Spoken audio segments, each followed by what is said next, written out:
hello everyone गोदान मोनसे भिडिअनि गेजेरजों नोंथांमोनखौ गासैखौबो बरायनानै लाग्रोनाय थाबाय लोगोफोर लोगोफोर नोंथांमोना दायो नायगासिनो दङ मोनसे आपडेट भिडिअ लोगोफोर बे चेनेलाव नोंथांमोना गोबां मोजां आपकामिं मिउजिक भिडिअ फुल मुभि आरो शर्ट मुभिफोरनि गोबां मोजां आपडेट मोनबाय थानो थाखाय नोंथांमोना सब्सक्राइब खालामनानै खाथिनि बेल आइकनखौबो अल प्रेस खालामना लाग्रोबानो जाबाय लोगोफोर लोगोफोर बे खांखि लोगोफोर मोनसे कमेडि शर्ट मुभियावनो जों गाहायै फाव खालामनायखौ नुनो मोनखादों प्रिया रैसु आरो जयन्त बसुमतारी फैलाव बसुमतारी आरो लोगोसे सानैसो फाव खालामगिरिफ्रा बे खांखि लोगोफोर मोनसे शर्ट मुभियाव फावखौ खालामबावदों लोगोफोर लोगोफोर नोंथांमोनाथ'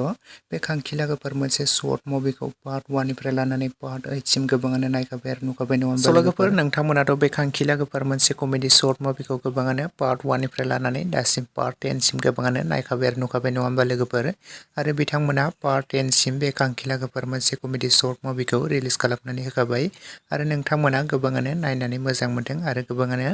बेनि पार्ट 11 खौ नायनो थाखाय एक्साइटेड जाना दं नङा होनबा लोगोफोर गोबाङानो कमेन्ट्स खालामदों माब्ला रिलिज खालामगोन होननानै लोगोफोर बे खांखि लोगोफोर मोनसे कमेडि शर्ट मुभिनि पार्ट 11 नि शुटिंआ सोलिगासिनो दंमोन एबा दायो जोब्बायानो जानांगौ लोगोफोर नोंथांमोना बे खांखि लोगोफोर मोनसे कमेडि शर्ट मुभिनि